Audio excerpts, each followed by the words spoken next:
how do you make sure that they're just repeating that message so that you're top of mind when they're considering that move?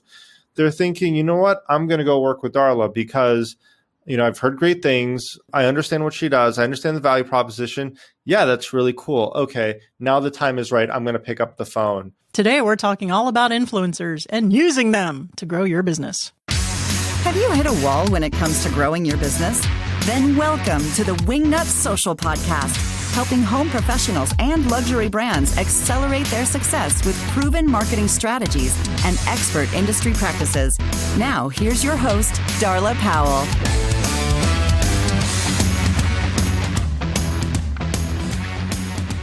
This podcast is brought to you by Wingnut Social, a marketing agency specializing in amplifying luxury brands across the U.S. and Canada. For more information, go to wingnutsocial.com. Hey there, welcome to the Wingnut Social podcast. I'm your host, the Grand High Poobah of all things Wingnut, Darla Jethro Powell. And if you're new to the show, my name is really Darla Julia Powell. There you go. I've spilled the beans for New Year's. If you're listening to this in real time, it is December the 30th. It is almost the end of the year of the dumpster fire, which is 2020. And we here at Wingnut Social are wishing you health and prosperity for 2021. Hopefully we get those vaccines and we go back to life as normal. I personally, for one, would like to go back and sit my ass in a movie theater, but that's just me. Maybe even a restaurant close to somebody without my face covered. They're saying that that's going to happen in fall. Hopefully it'll happen sooner. Anyway, here is to putting out the dumpster fire in 2021 and wishing you guys all the best. Have you guys heard the latest news from Luann Nigara of A Well-Designed Business podcast, right? She's my, what am I going to say? Where's my spirit animal? That's not quite right. But she is the goat, and that is an animal, and goat is the greatest of all time. Luann Nigara just announced ticket sales for Luann Live 2021, happening February, the 2nd through the 4th. Oh my gosh, that is going to be so amazing. If you guys were at the live event not last year, it was 2020, it was 2019 was the live event. It was amazing. It was the first one she ever put out. It was terrific. But you guys, this time it's going to be a virtual event, but it's not going to be just any run-of-the-mill virtual event, virtual webinar. If you know Luann like I knew Luann, you know there's going to be some razzle-dazzle and some serious takeaways. And you guys can find out more about that at luannigara.com. And I am also going to be in it as one of the co-authors with Luann in, hold on, I got to get my breath. This is a long title. Okay, here we go. A Well-Designed Business Podcast, The Power Talk Friday Experts Volume 2. So I'm going to be in that, paired with a designer of TBD, to be announced. I'm very excited. I'm so excited. I remember being an MC at the first one, and I'm not really an MC kind of girl. I'm not like a big extrovert, which is probably why I'm not an MC this time. But I remember seeing the experts and the designers, and I was just really like had sparkles in my eyes. I'm like, oh, that looks so sweet. What a great connection. That looks so fun.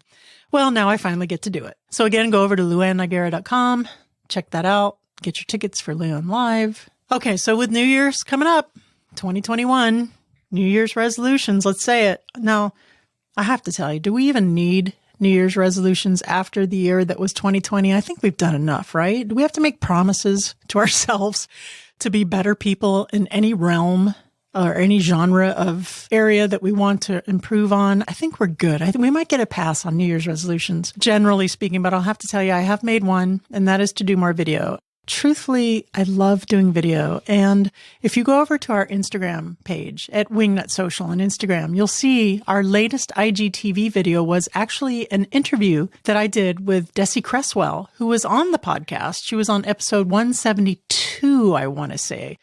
And her episode was all about developing a healthy mindset for your business because, 9 times out of 10, we're our own worst enemies and setting a mindset to develop a healthy business, whether it's imposter syndrome or being assertive enough to collect a payment.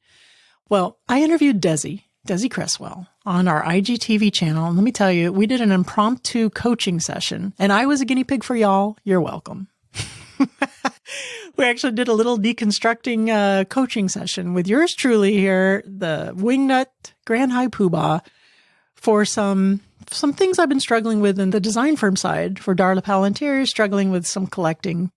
And I think it went really well. We got a lot of terrific feedback for that. So if you guys want to see a terrific coaching session by Desi Cresswell and what you guys can get from hiring a business coach like her, go over to the Wingnut Social Instagram account and check out that IGTV video. It's one of the most recent, if it's not the most recent by the time you're hearing this. And now it's time for Mini News Sesh. Mini News Sesh. It's time for Mini News Sesh. Yeah. Hey, Wingnuts, today for our social media mini news sesh, we are joined by Wingnut Social Director Extraordinaire, Shana Heinricy. Shana, how the hell are you? I'm good. I'm happy to be here. I'm happy to have you here. It actually is going to make the social media mini news sesh way smarter. So, Shana, we're talking today about Twitter fleets and LinkedIn stories. What you got for us? Well, ephemeral social's been around for a while now. It really started with Snapchat. And if y'all remember about 5 to 7 years ago, everybody was saying that ephemeral social was going to be everywhere. The stuff that disappears. All anybody wants is social media that disappears after a certain amount of time. They don't want to be putting themselves out there permanently as much. And so, it really didn't happen as quickly as everybody thought it would, because we started to see, Instagram then had stories, which was Snorries. Those are the boring ones. Snorries. Yeah. I'm like, I think the Facebook ones are more the snorries to me personally. Mm-hmm. But Same. Yeah, now it really does seem to be everywhere, and we're seeing more platforms like catch on. And with, Twitter and LinkedIn now doing ephemeral social that doesn't stay out there for very long, it's there for 24 hours. It really is seeming like, this is a big future of social, and it's going to be prominent everywhere. How much of this do you think is due to the people maybe not getting jobs because they posted some kind of post that offended people, 5-10 years ago? Like, let's say Trudeau in blackface. That's on social, right? That's a great example. He got for that, however many years later for that. How much of this is that kind of influence and that kind of pressure for people not wanting to ruin their lives? Well, I think that there's, it's still around, even though it's ephemeral. People can take screenshots of this. So I'm sure if Trudeau posted a picture like that today, there would be many screenshots of it and it would be everywhere still. So even though it's ephemeral, you still have to remember that it is out there and people do see it and people can copy it and it can come back. But I think what's happened is that social has matured and, it still really is a relatively young enterprise, social media. And so the public has gotten used to using it and the public's getting educated and they've seen a lot of these consequences that you're talking about.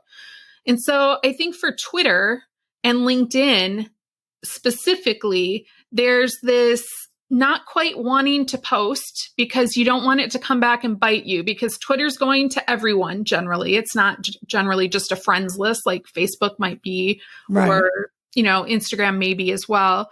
And LinkedIn is used for professional stuff. How popular do you think that these are going to be, the stories features on LinkedIn and Twitter? Do you think it's more of like a keeping up with the Joneses knee-jerk kind of reaction thing? I have to say from personal experience, I'm kind of digging the fleets on Twitter. I haven't really dug into the LinkedIn stories, but I'm kind of liking the fleets. I don't know why. It's just stories, but I'm wondering if it's going to make Twitter more relevant again for luxury brands or for the interior design industry. Do you see any kind of impact there, or do you think it's just the newest toy? Well, it might. It makes a lot of sense for these platforms, to really try and get individuals posting more and to try and focus on images. Because like Twitter especially is not an image-based platform at all. Right. And a lot of people who use it, that's kind of one of the things they like about it. They don't want to have to be pushed to post an image every time they want to say something, like you do with Instagram, for example. Right. So I think that they might catch on. I think for individuals, the problems that I have with them and about them catching on is that the experience still feels a lot like Instagram stories. It doesn't feel like Twitter. It's not in your feed. There's a certain way people engage with Twitter. And when you have to just like go to the top and click these images that basically just looks like Instagram stories. I think if it's too much duplicating that experience, I don't know if it's going to pull more people in. It might alienate the people who like using Twitter. Oh, that's a good point. Because today, actually, on Darla Powell Interior's Twitter account, I didn't post an image. I just post some little silly thing.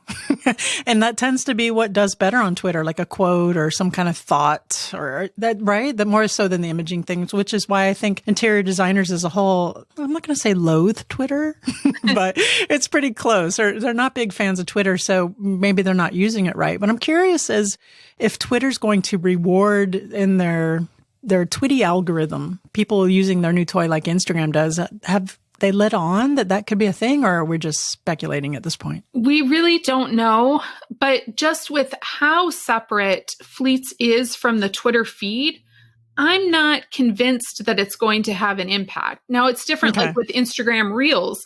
You can post the Reels into your feed, and that may get that post on your feed seen by more people in the algorithm.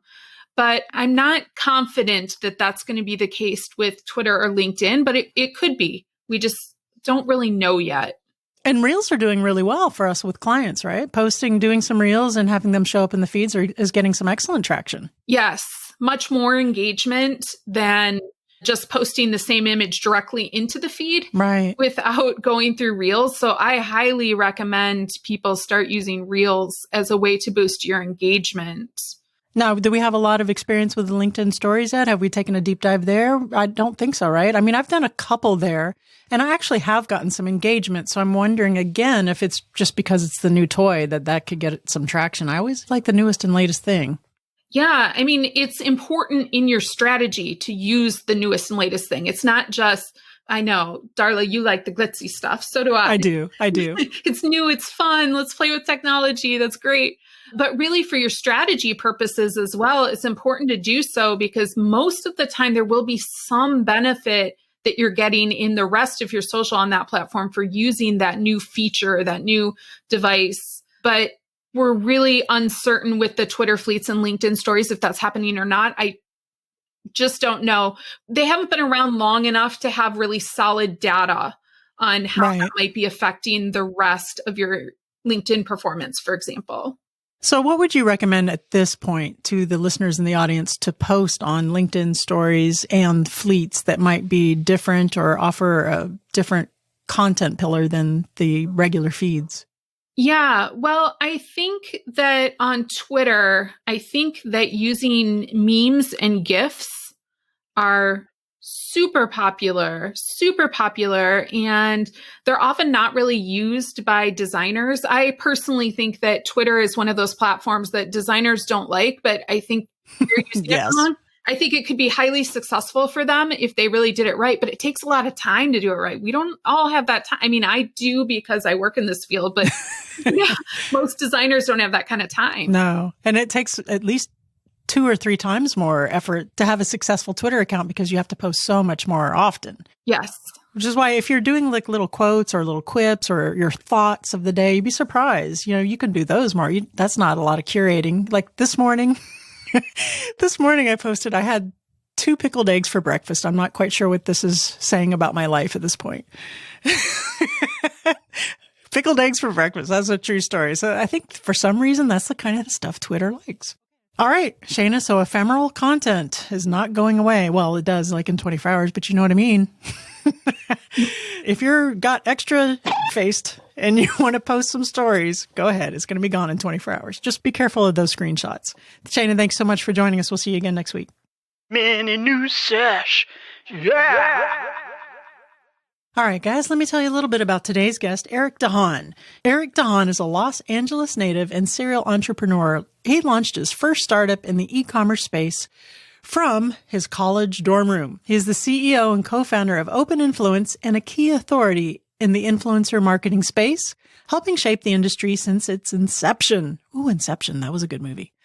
Dahan has established Open Influence as the premier influencer marketing company operating across multiple verticals and platforms. With an international scope and background, Dahan has successfully piloted its global expansion throughout the United States, Europe, and Asia. Wingnuts, help me in welcoming Eric Dahan to the Wingnut Social podcast.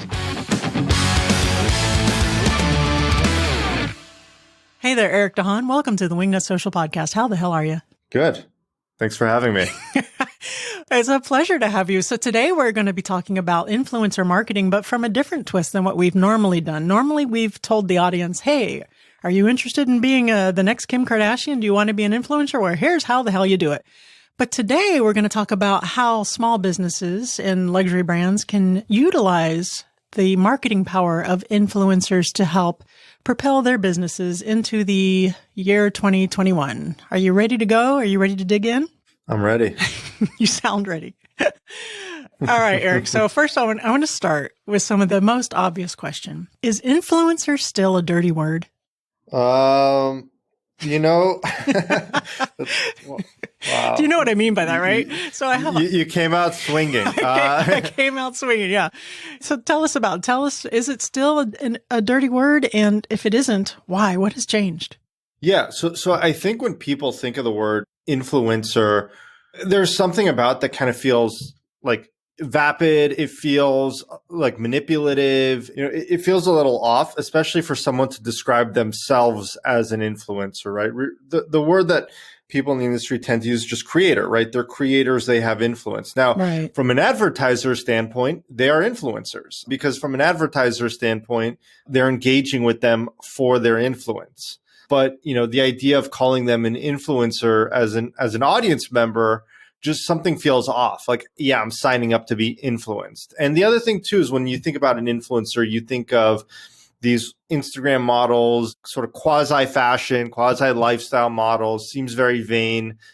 But, the reality is like, that's not the world of influencers. That's not the world of creators. You have teachers, you have scientists and mathematicians. You have people that teach beekeeping to gardening, to really everything you could think about. People doing recaps about sci-fi, right? Like you have that stormtrooper in your background. There are influencers and creators that just recap movies and look for Easter eggs. So it's really wherever there's a topic someone's interested in, there are creators to share those sort of stories. And essentially those are influencers. So I think in terms of calling yourself an influencer, probably not the right term. I'd use creator, but from a brand standpoint, brands are looking to work with influencers. They're not just looking to people that create content. They're looking to creators that have an audience and have influence. So what do you think has changed in the recent years to make the word influencer a softer hit, right, into creator? I know we have nano influencers and micro influencers now. Where do you see the industry leaning to make that a more comfortable fit for people so they're not instantly thinking of, oh my God, I'm Kim Kardashian? So it's interesting, right? Like I feel like every time I would have a conversation with a brand, or every time I have a conversation with a brand, it's kind of like a little snapshot. And if I do a time lapse over the years, there's a very clear trend, right? And so, initially brands were really picturing the lifestyle model, Instagram model, and like whenever they think about influencer, and they'd often use like the Kardashians or like Kendall Jenner as an example. Like I can't tell you how many times I've heard a brand use Kendall as an example of an influencer. And I think there's been this sort of understanding that that's what an influencer is. And as the market matures and as brands become more familiar with working with influencers, and as people just become more familiar with the idea of there are people out there like you, Greg, creating and just sharing your content online, and you have influence, you have an audience, people listen to you because they trust you. I think the industry is getting a lot more comfortable with this sort of understanding of influencer being a much, much broader term. That's sort of the biggest trend in terms of kind of overall understanding that I'm seeing. And with that, brands are understanding that it's not really about the big names. It's really about finding someone who's the right fit. It doesn't matter if someone has 5 million followers. If they're not right for your brand, that's not going to perform. You're better off working with someone that has 5,000 followers and has a really loyal audience that really cares, because they're going to do a much better job moving the needle for you. Right. So, and that's the biggest change that I have seen in the most recent couple of years is the trending down from the million, the 500,000, the hundreds of thousands of followers into that more grassroots kind of influencer space. And how engaged is their audience? How curated is their audience? What kind of niche do they live in? And how devoted are their followers? I do see that happening. But so that I think is positive, and the industry is definitely listening to the turnoff that we've had. There was, I presented at High Point last year with Nicole Heimer, and I forget the influencer's name. She was doing curated, like authentic content, and I'm doing air quotes here if you can't see me. And she faked the motorcycle accident. I don't know if you're familiar with that situation, but it was all like, I was in a motorcycle accident, but it was like glamour shots and totally staged. It was hilarious. And I think that was the beginning of the end for that kind of influencer situation. But let's talk about small businesses. In a lot of cases, like for myself, I'm an interior designer here in Miami, and for Darla Powell Interiors, shameless plug. And I am the face of the business. It's Darla Powell. I'm I don't want to choke on it, but I'm the influencer for the business. I'm a micro influencer in that space. Say I wanted to look out and collaborate or to utilize a service like you guys do through influencer marketing. How would someone in my situation where Darla is the brand utilize influencer marketing? And let's just use the interior design space for now to help grow my brand and my business. I mean, ultimately, again, it comes down to really the fit of what you're trying to communicate, right? So like for your brand, and let's say any brand, right, in the furniture space, I'll throw out a few examples, right? If you have to consider where your audience is. You also have to consider, and it comes down to like the basics, right? Understand your audience. So who are they? What's your value proposition to that audience? Right. When they do work with you or when they do purchase your product, what are they getting in exchange for that? Like, why are they doing that? What triggers them to do that? And that's sort of the starting point to then work backwards, because surprising, this sounds really simple and it sounds like, I'm telling you to buy low and sell high, right? It sounds like stupid common sense advice, but I can't tell you how many times people kind of just glaze through it and just start saying, oh, I'm going to work with this person because I know them or because they followed me back, or that's the wrong way to approach it. You want to be really strategic in how you're working with influencers. So really start there, do the exercise. If anything, it forces you to refine what you already know about your business and articulate it to where it's more actionable, or to really develop a strategy if you don't have one. So that's where I like to start. Then when it comes to working with influencers, it's just understanding, like, if you're looking for a specific market, you want to lean more towards influencers that have an audience in that market. If your average, client is, let's say, a real estate agent or first-time home buyer, right? That's going to really change who you work with and the kind of influencers you work with. If, let's say, it's someone in real estate, you might want to find someone like a local agent that has 20,000, 30,000 followers and a loyal audience with that community to work with and partner with. That's going to change your message. And so ultimately, you have three parts of marketing, and this is truer than ever with influencer marketing. You need the message, the messenger, and the audience all to align to have an effective result from that campaign. And so that's really the way to look at it. So finding the right influencer that talks to the right audience isn't enough. You need to then craft the message and the call to action that's going to resonate with them. With their audience as well as your audience, I'm imagining, right? Correct. Yep. Okay. Yep. And so and what's that value proposition? What's that call to action? For the people who are unfamiliar with the value proposition, just explain real quick what we're talking about there. Yeah. Value proposition is, why would someone work with you or buy your product, right? It's that simple. Like, what are they getting out of that exchange? And so some companies like Amazon, their value proposition is selection and price, right? So you could find anything you want and get a price, and then also get delivered quickly, which is now the new norm, right? Others, it might be, quality of service. Maybe, you're competing on price, where it's like a lower price point piece of furniture, right? If you're in the furniture space. So it's really just understanding, what are you highlighting when you go to market? And then how do you translate that with influencers to drive those conversions? So there's a lot of deep diving that you have to do. I imagine you would have to be super locked into who your ideal client is and who you're trying to reach. In the beginning, there's what do you recommend for someone to do to get that information, to do that deep dive? Or is this more of an aspirational thing? Like, okay, these are the clients I have. These are the clients I want to have. Tell me a little bit about how that process works in the decision making.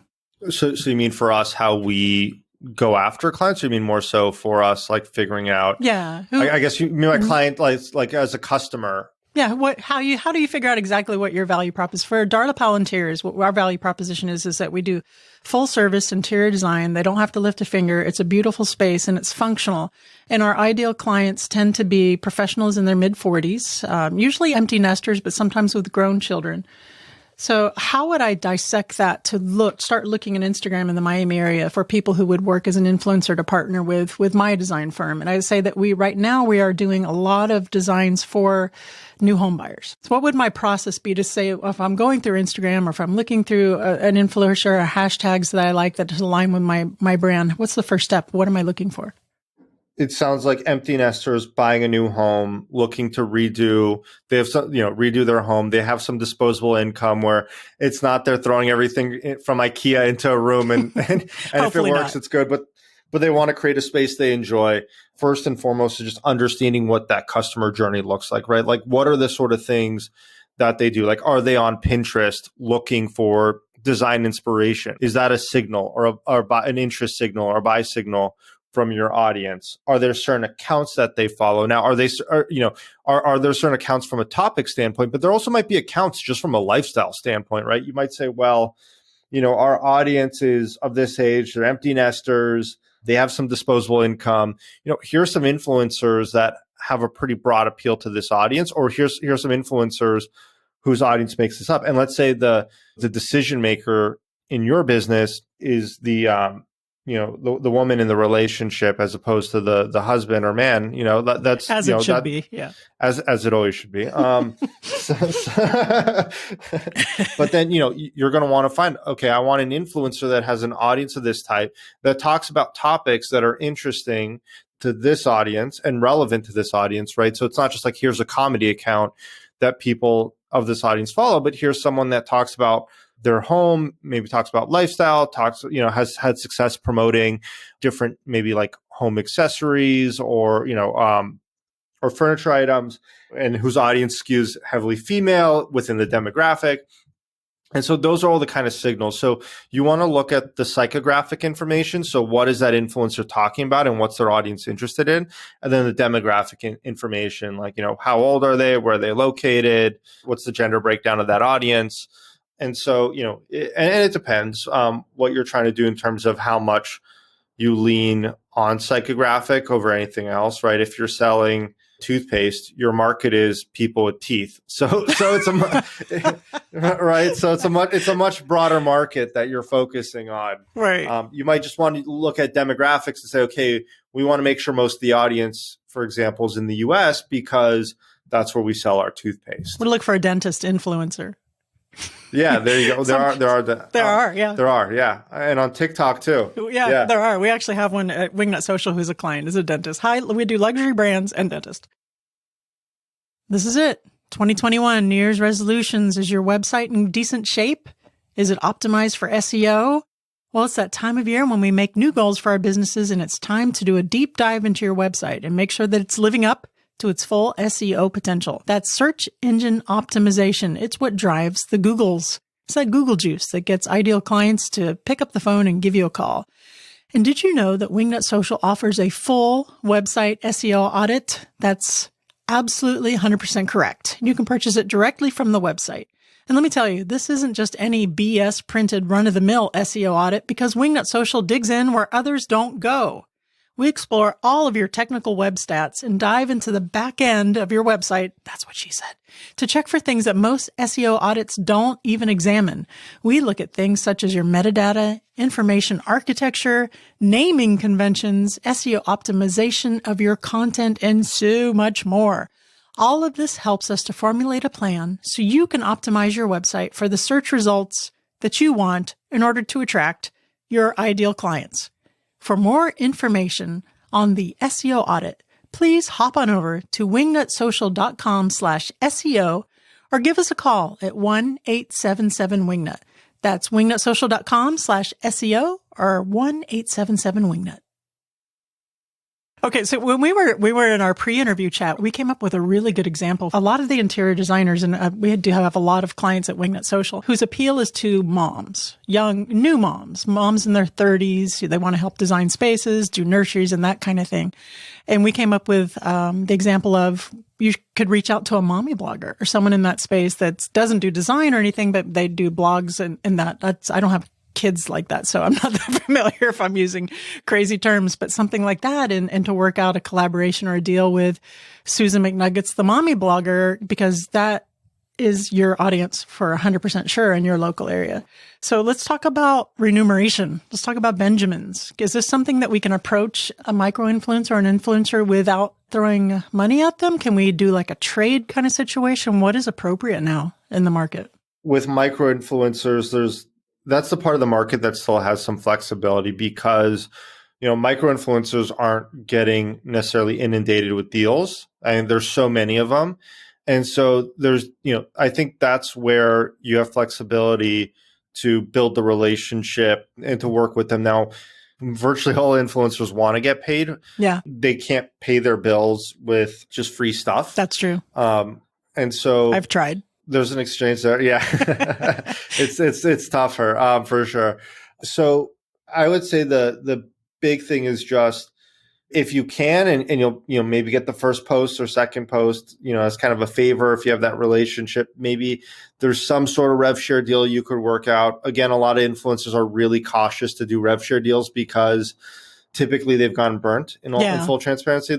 For every 20 they do, maybe one or two really works out. And that's not because they're not good. It's because, there are a lot of brands out there that just don't really have their value proposition figured out. Yeah. They're not fully set up. And so the conversions aren't necessarily working. And typically the brands that know their conversion model, they're just like, yeah, here's some cash. I don't want to deal with the back and forth. Let's streamline this because they know that, they're getting a return on their ad spend. So instead of going back and forth trying to get a favor done, they're able to move a lot more quickly. And that's the other thing to note. If you're not going to pay an influencer, you have to just keep in mind that they're doing you a favor. Like you can't tell them, hey, I want the post to go live on Wednesday at 2 p.m.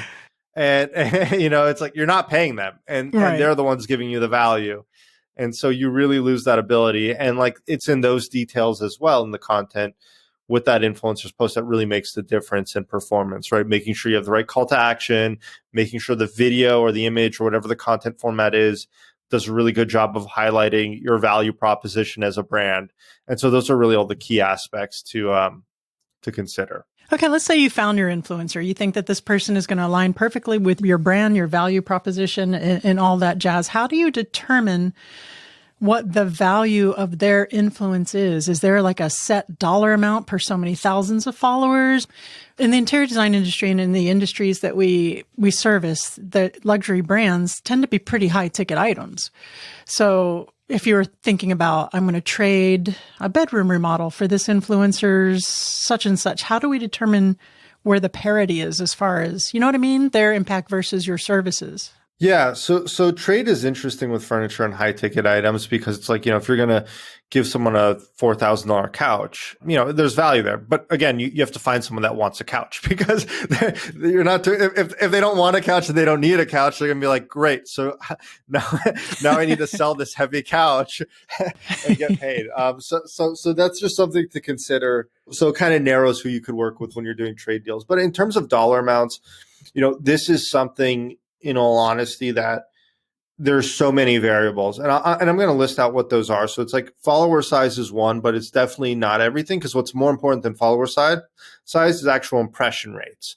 Then you have to look at audience breakdown, past performance as well. You also want to look at that influencer's vertical or category. So some verticals are really saturated. Some are not, right? So interior design is a niche, right? Compared to teen fashion, there are a million influencers doing teen fashion. So supply and demand really comes into play, in that sense. So it's definitely not a one size fits all. You have to look at the content format as well. So, a long form YouTube video is a very different activation than here's an Instagram story. And so, we've developed pretty complex pricing models over the years, just from doing thousands upon thousands of transactions. And I think in terms of what those engagements could look like from a micro influencer standpoint, you could be looking at $500 to $1,500 to engage with them. Typically that'll include, one to several posts. Yeah, it just depends, right? And I think this is where if you're a small business, layering in the relationship aspect with payment is probably your best way to get something done effectively. Make sure you're getting a competitive rate, but also just, make sure that the content that's being produced is as good as it can be, because if it's half-assed it's not doing you any good. Right. When I was first starting out, I had a client who was an influencer here in Miami in the fitness space. And I was kind of dumb at the time because she did offer a trade-off. I think she had 30 or 35,000 followers at the time. Now she's up in the 50s. And I didn't really realize the impact that it could have had for the design business to say, yeah, sure, let's go ahead and do that situation. So we didn't really bite on that. And that was before I started getting into the marketing aspect of all this. But looking back on it now, she was perfect. She was my perfect demographic in Miami for that. And it would have been really valuable for me to do that. And that's what I'm thinking about now. I'm thinking about, okay, looking in my Miami market and seeing who it is that I can reach out to. And maybe even if it's something small. So we do like an IGTV video of me at her house, picking out paint colors or something like that. I think you can do it depending on your services and what you're offering for your business on so many different levels. You can tailor it to the price point of the influencer, I would think. Yeah. Yeah. Okay. Yeah. It's just really important to understand your customer journey, understand the education curve of your product, right? Like, is it an impulse buy? Yeah, if it's an impulse buy and like, let's say you're selling, I use toothpaste as an example. Let's talk about toothbrushes. Like there's a whole trend on Instagram right now where there are these cool, well-designed toothbrushes, which it's a toothbrush. But anyway, but some are awesome. I'm not going to, I actually look at some like, I need to order one. But you're looking at them and you get the value proposition instantly. It's a toothbrush. It's designed really well. It's electric. Like here's a really nice, well-designed electric toothbrush that's not this bulky piece of hardware that looks like a power drill that's going to sit, on my countertop in my bathroom, right? So you get it. Like, and if the price point's good, it's a quick buy. But if you're selling something like financial services or like interior design services, like in your business, people don't just scroll through an ad and say, you know what, I'm going to go redesign my house right now. It takes a lot of consideration.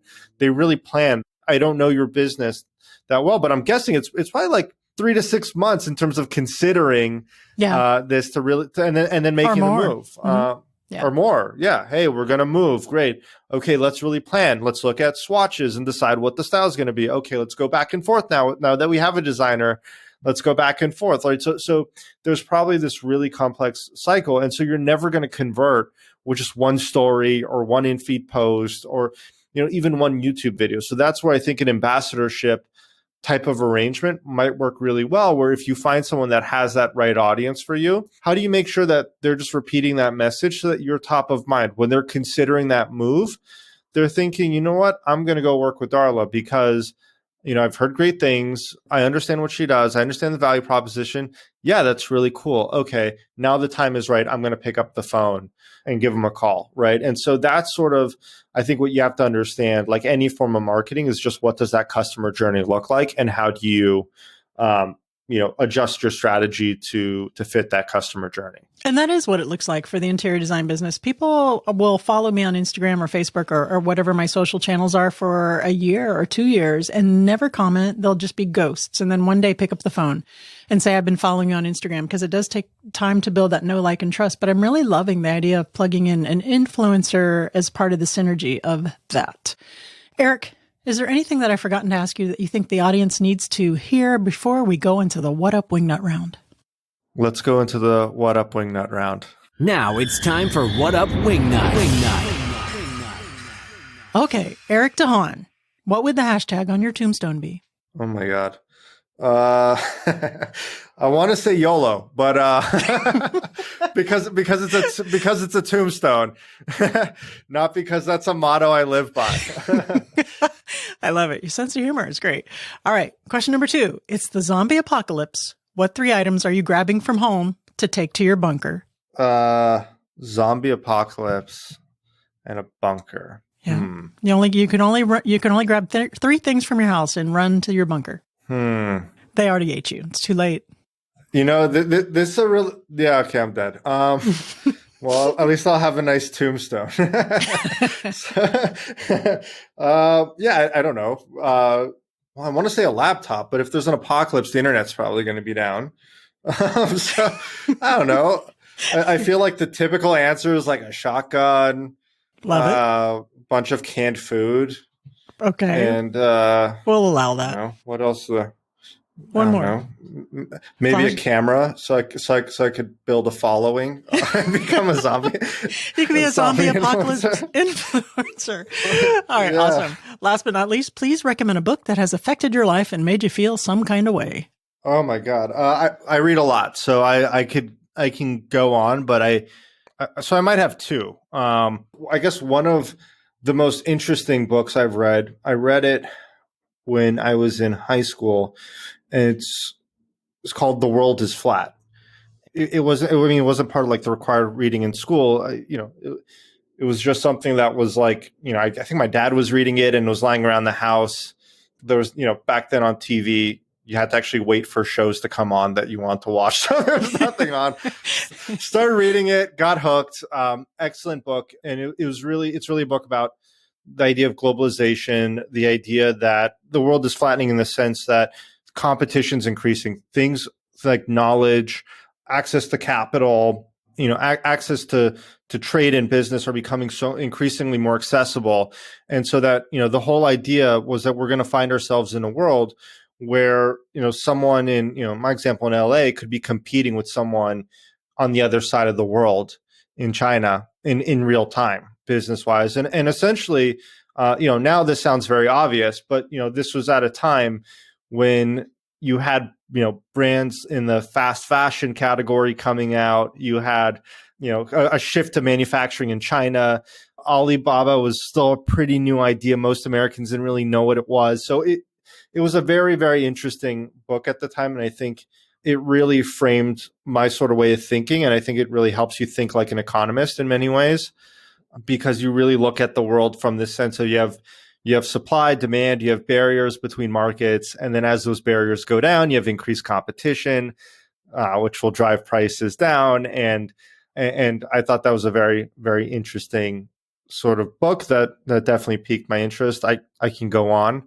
I think that's good. And tell you about more books. You certainly piqued my interest. The World is Flat. I hadn't heard of The World is Flat. I'm going to have to check that out and put that in my Audible queue. Eric Dahan, please tell the listeners where they can find out all about you and Open Influence if they wanted to kind of reach out and grab themselves an influencer. For Open Influence, you can go to openinfluence.com. You can follow us on Instagram or LinkedIn, just at Open Influence. For me personally, I'm most active on LinkedIn, so please follow me. My name is just Eric Dahan, and I'll pop up right there and follow me, connect with me, message me. I'm around. All right. I'm going to follow you on LinkedIn. We're going to be Facebook connections momentarily. Thank you so much, Eric, for joining us on the podcast. You've been a wealth of information. You have an amazing week. Thank you. You too. So what do you guys think about reaching out in your local market or wherever it is that you want to find business, your ideal client, to a local influencer whose audience and vibe might jive with what you aspire to have for an ideal client or you currently have for an ideal client? Think about what that could look like in trading some services for their influence, for that exposure for your business and reaching their viewers, their followers, who you've determined by doing the research that Eric talked about to figure out what the value propositions are and your content pillars and all that good stuff. I mean, some of you guys might be thinking, well, gosh, there's a very expensive proposition. We don't like to do things for free or for a bartering kind of situation. But think about it, especially if you're just starting out. You remember, he didn't use influencer marketing, but Corey Damon Jenkins, right? Who was just put on the Architectural Digest 100, AD 100 for interior design industry. For an example, he went and just knocked on doors, went out there and just did jobs just to do jobs, to get his name out there and to build his reputation. Maybe this is a way that we can do this. Think about those connections that you see on Instagram, or if you're like me in the Miami area and you know that your clients are someone who is just moved into a new home. They want to furnish their new home, or maybe they want to do some remodeling. Real estate influencer in Miami, that would be a terrific place for me to start. Or if you're someone whose clients are young moms and just need help designing nurseries or spaces that are functional, maybe there's a mommy blogger or someone in your sphere of influence that you could reach out to and say, hey, my name is Susan McNuggets. this is my business. These are the services I offer. I love your brand. I love your style. Would you like to collaborate? Can we work something out? I think you might be surprised at some of those answers. Just figure it out. Figure out what the dollar value is, their followers, and also look at some of those metrics that Eric talked about. What are their impression rates? What is their audience size? What is their engagement rate? What are their demographics? And if you need some help determining that, we can help you here at Wingnut Social for sure. And speaking of, if you like what you hear on this episode, please leave us a review on Apple Podcasts or whatever the hell you're listening to this podcast on. Be sure to follow us on social at Wingnut Social on all of the social media channels on God's green earth. And if you need help with marketing your business, give us a call at 1-877-WINGNUT. We will be happy to help you out. Happy New Year, everyone. A safe and prosperous New Year. And remember to go out, get uncomfortable, and be great.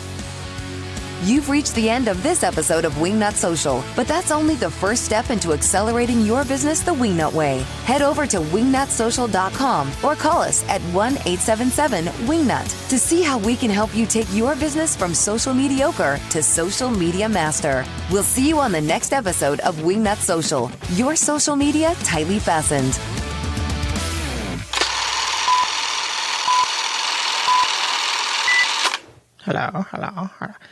Hello, Clarice. Okay. Eric Dahan is a Los Angeles native and serial entrepreneur. That's different from a serial killer. It's still as intense.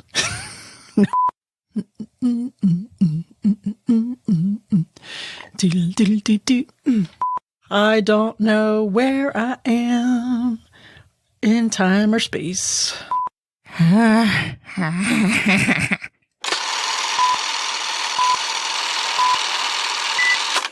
Good boy, Mango.